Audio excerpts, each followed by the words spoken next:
Movie के start में हम एक आदमी को देखते हैं जिसका नाम हॉपर होता है। ये पेशे से एक आर्कोलॉजिस्ट होता है। ये अपने असिस्टेंट से कहता है कि मैं जंगल जा रहा हूँ अपने रिसर्च को पूरा करने, और अगर मुझे किसी चीज की जरूरत पड़ी तो मैं तुम्हें कॉल करके बुला लूंगा। उसके साथ एक उसका पालतू कुत्ता भी होता है और वो दोनों मिलकर जंगल की तरफ निकल पड़ते हैं। अब जंगल में चलते चलते उसका डॉग अचानक से रुक जाता है और भौंकने लगता है। इसी दौरान हॉपर देखता है कि आगे एक बड़ा सा गड्ढा है जो कि गुफा की तरह लग रहा था, और जब हॉपर गुफा में टॉर्च मारकर देखता है तो उसे एक काउबॉय दिखाई देता है जो कि फ्रीज होकर खड़ा था। वो बिल्कुल भी हिल नहीं रहा था। उसी जंगल में उसे एक पुरानी कार दिखाई देती है जो उसके पेरेंट्स की थी। अब हॉपर के पेरेंट्स कई साल पहले इस जंगल में आए थे, उसके बाद वापस वो कभी घर नहीं आए और ये बात हॉपर को पता थी। अब उसके पेरेंट्स के वैन में से कई चीजें मिलती है, जैसे उनके हाथों की लिखी किताब, फोटोग्राफ्स और कई सारी चीजें। अब वैन से निकलकर वो सीधा अपने घर आ जाता है। घर आता ही वो अपने असिस्टेंट से मिलता है और असिस्टेंट के साथ वहाँ उसका भाई भी होता है। अब हॉपर बताता है कि जंगल में कई सारी अजीब चीजें हो रही है, जैसे जंगल बहुत ही घना है और वहाँ पे एक गुफा है जहाँ पर एक आदमी फंसा हुआ है और वो आदमी बिल्कुल भी नहीं हिल रहा। तो हॉपर कहता है कि मैं पहले इसके पूरी तह तक जाऊंगा और सारी जानकारियां इकट्ठा करूंगा, फिर मैं तुम्हारी मदद लूंगा। अब से मैं अकेले ही इस रिसर्च में काम करूंगा।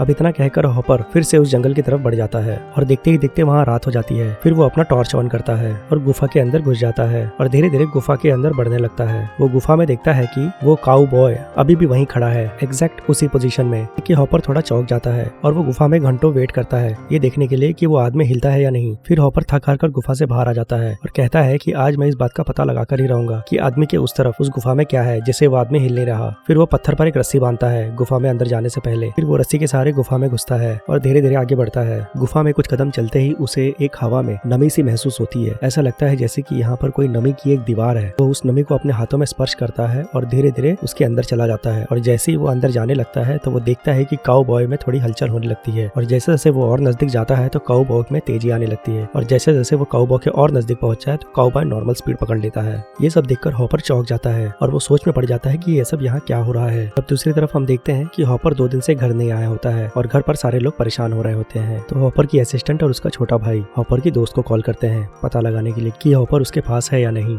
फोन पर कुछ खास जानकारी नहीं मिलती, इसलिए असिस्टेंट और उसका भाई हॉपर की दोस्त के घर पहुंचते हैं और यहाँ पर ये सब तय करते हैं कि ये सब लोग हॉपर को ढूंढने जाएंगे। अब ये एक कार में बैठे हैं और उस कार में हॉपर की असिस्टेंट, उसका भाई, हॉपर की दोस्त, उसकी छोटी बहन और उस छोटी बहन का क्लासमेट, ये पांचों लोग कार में बैठकर जंगल की तरफ बढ़ जाते हैं। उन्हें ये किसी को नहीं बताया होता है कि ये लोग जंगल में जा रहे हैं। अब जंगल में उन्हें प्रोफेसर की गाड़ी और वो वैन दिखाई देती है और उस वैन में उन्हें कुछ पुरानी तस्वीरें मिलती है और फिर इन सबको पता चलता है कि हॉपर यहाँ अपने पेरेंट्स को ढूंढने आया है। हॉपर को ढूंढते ढूंढते उन्हें वो वही केव दिखाई देता है और उस केव में उन्हें वो रस्सी भी दिखाई देती है जिसे हॉपर ने बांधा था। अब ये रस्सी के सहारे अंदर जाने लगते हैं। थोड़ी दूर जाने के बाद उन्हें वो रस्सी कटी हुई मिलती है। रस्सी के कटे हुए छोर को देखकर पता चलता है कि ये रस्सी काफी दिनों से पुरानी हो चुकी है। अब ये देख के सब गुफा से बाहर आ जाते हैं। अब उस ग्रुप में जो सबसे छोटा बच्चा होता है उसे वॉकी टॉकी देकर उसे वैन में ही रुकने बोलता है और बाकी चारों लोग गुफा में फिर से बढ़ जाते हैं। सभी लोग अपने आप को रस्सी से बांधकर गुफा में खाई से उतरने लगते हैं। रस्सी के सहारे खाई से उतरते वक्त उन्हें भी वही उमस की दीवार दिखाई देती है और ये अपने हाथों को उस उमस को फील कर रहे होते हैं। अब अगले सीन में हम प्रोफेसर हॉपर को देखते हैं जिसे ये बात पता चलती है कि गुफा के बाहर रोशनी ब्लिंक कर रही होती है। तब उसे पता चलती है कि गुफा के अंदर जो भी व्यक्ति होगा उसके लिए समय नॉर्मल होगा, लेकिन गुफा से जो बाहर होगा उसके लिए समय तेज हो जाएगा। यहाँ पर हम ऑडियंस को ये बात पता चलती है कि जो कोई भी गुफा के अंदर होगा उसके लिए समय धीमा गुजरेगा और जो कोई भी गुफा के बाहर होगा उसके लिए समय तेजी से गुजरेगा। इसीलिए जब प्रोफेसर गुफा के अंदर से बाहर का नजारा देखता है तो रात और दिन का समय गुजरते हुए उसे ऐसे लगता है जैसे रोशनी ब्लिंक कर रही हो। प्रोफेसर को समझ में आ जाता है जब वो गुफा के बाहर से काउबॉय को देख रहा था तो काउबॉय रुका हुआ दिख रहा था, लेकिन वो गुफा के अंदर से अपने नॉर्मल स्पीड में था। अब समय की रफ्तार अलग अलग जगह पर अलग अलग है और ये ऐसा क्यों है इसके बारे में हमें आगे पता चलेगा। मूवी के अगले सीन में हम उन चारों को देखते हैं जो धीरे धीरे गुफा से नीचे उतर रहे होते हैं और इसी दौरान वॉकी टॉकी पे कुछ डिस्टॉर्शन सुनाई देता है और इसी डिस्टॉर्शन में वो बच्चा इनसे मदद मांग रहा होता है केव के बाहर, और ये सब उनकी मदद करने के लिए केव के बाहर जाने लगते हैं। केव के अंदर ही थोड़ी देर चलने पर उन्हें उस बच्चे की डेड बॉडी मिलती है। ये देख के सब चौंक जाते हैं कि ये लोग तो अभी अभी इस गुफा के अंदर आए थे और अभी अभी इससे बात हुई थी, तो इतने ही देर में ये कैसे मर गया। थोड़ी छानबीन करने के बाद इन्हें भी ये राज पता चल जाता है कि गुफा के बाहर समय तेजी से गुजरता है और गुफा के अंदर समय धीमा चलता है, और ये सारा राज इस बच्चे के हाथ में कैमकॉर्डर से पता चलता है और उन्हें कैमरे की मदद से पता चलता है कि ये बच्चा बाहर 3 से 4 दिन तक हमारा वैन में वेट करता है। बाद ये थक हार के गुफा में घुसने की कोशिश करता है और रस्सी के सहारे घुसते वक्त ये रस्सी टूट जाती है और ये नीचे गिर जाता है। रस्सी की वजह से शायद ये मर चुका है। ये समझने के बाद सारे लोग दुखी हो जाते हैं और बहुत उदास हो जाते हैं और काफी डर भी जाते हैं, और इसीलिए वो सब बाहर निकलने का तय करते हैं। और हॉपर की दोस्त सबसे पहले उस गुफा से ऊपर चढ़कर बाहर निकलती है और बाहर निकलते ही वो देखती है कि जंगल का सारा नजारा ही बदल चुका है। यहाँ पहले जंगल हुआ करता था लेकिन अब तो एकदम बंजर जमीन बन चुकी है और हवा भी पोल्यूटेड हो चुकी थी, जहाँ सांस लेना भी मुश्किल था। और इससे भी बड़ी बात वहाँ पर एक बहुत बड़ा तूफान आ रहा था।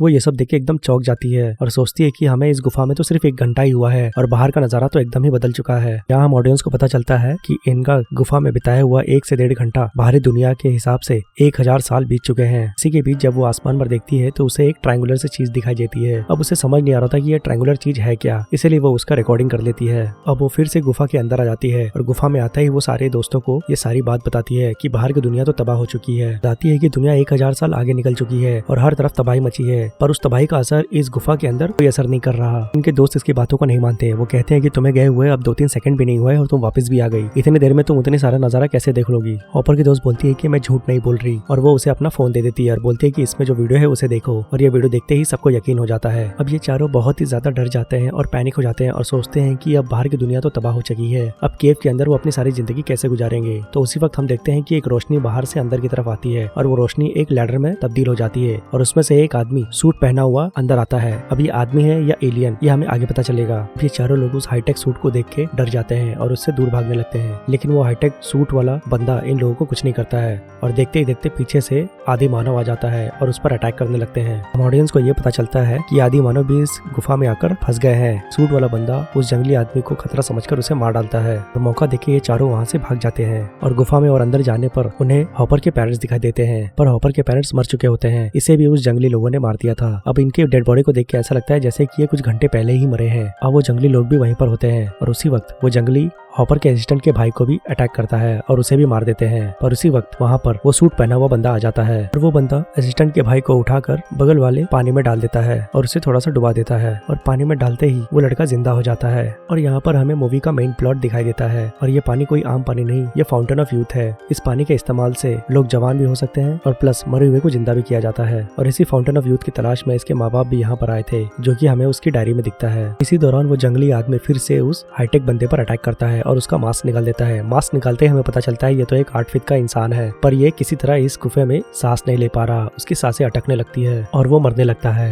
पर मरने से पहले वो अपने सूट से कुछ बटन दबाता है और उसका सूट इन चारों लड़कों का चेहरा स्कैन करने लगता है और स्कैन करते ही एक होलोग्राफिक न्यूज चलने लगती है और ये न्यूज में होता है कि ये चारों बच्चे कई साल पहले खो गए थे, कि इन्होंने गुफा में आने से पहले किसी को बताया नहीं था। अब ये न्यूज चलते चलते दूसरी न्यूज फ्लैश होने लगती है और इस न्यूज में दिखाया जाता है कि धरती पूरी तरह तबाह हो गई है और ये धरती रहने लायक नहीं है और इसीलिए बचे कुचे इंसान एक स्पेसशिप बनाते हैं और सभी लोग उस स्पेसशिप में जाने लगते हैं। और ये वही स्पेसशिप होता है जो हॉपर के दोस्त ने गुफा के बाहर आसमान में ट्रायंगुलर शेप में देखा था। अब हॉपर के भाई को कुछ महसूस होता है और वो गुफा की तरफ बढ़ता है और वो देखता है कि हॉपर उसी गुफा में लेटा हुआ है और यहाँ हॉपर जिंदा होता है और हॉपर की बॉडी के जस्ट आगे एक इनविजिबल वॉल दिखाई देती है और वो देखता है कि इस इनविजिबल वॉल के उस पार कई सारे लोग होते हैं और एकदम ही टाइम पर फ्रीज हो चुके होते हैं, कोई भी हलचल नहीं होता है। इस इनविजिबल वॉल पर एक ब्लू लाइट थी और ये सारे लोग एकदम पॉज हो चुके होते हैं। इससे यहाँ ये पता चलता है कि यहाँ पर टाइम एकदम ही ज्यादा स्लो हो चुका है। वो लड़का ये सब देख के काफी हैरान हो जाता है और यहाँ पर हमें पता चलता है कि जो मूवी का प्लॉट है फाउंटेन ऑफ यूथ, वो इसी इनविजिबल वॉल के अंदर था, बिल्कुल बीचों बीच। तो यानी जो फाउंटेन ऑफ यूथ के सबसे नजदीक होगा उसके लिए टाइम सबसे ज्यादा स्लो होगा और जो लोग फाउंटेन ऑफ यूथ से जितना दूर होंगे उसके लिए टाइम तेज होते चला जाएगा। इसके अंदर जितने भी लोग थे सब इस फाउंटेन ऑफ यूथ के लिए लड़ रहे थे। क्यूरियोसिटी के चलते वो लड़का इस इनविजिबल वॉल के अंदर जाने की कोशिश करता है, पर एंड वक्त पर हॉपर उसे रोक देता है। वो कहता है कि अगर इसके अंदर चले गए तो मर जाओगे, क्योंकि अंदर एक वॉर चल रही है। अगले सीन में हम देखते हैं कि वो 8 फुट का हाईटेक बंदा इन लोगों को बताता है कि मेरी अगर तुम लोग उस लेटर से नहीं गए तो सब गड़बड़ हो जाएगा। असिस्टेंट हॉपर को उठाने की कोशिश करता है और देखता है कि हॉपर बुरी तरह घायल हो रखा है। हॉपर कहता है कि मुझे छोड़ दो और तुम लोग यहाँ से चले जाओ, मेरे पास अब ज्यादा वक्त नहीं बचा है। ये सुनते ही ये सारे लोग उस लेटर से ऊपर चढ़ने लगते हैं। अब हॉपर की दोस्त जब उस सीढ़ी से जा रही होती है तो वो देखती है कि सीढ़ी की दूसरी तरफ पानी ही पानी है, जो कि सिर्फ ऊपर की तरफ था, ना कि नीचे की तरफ। इसका मतलब वो पानी ग्रेविटी को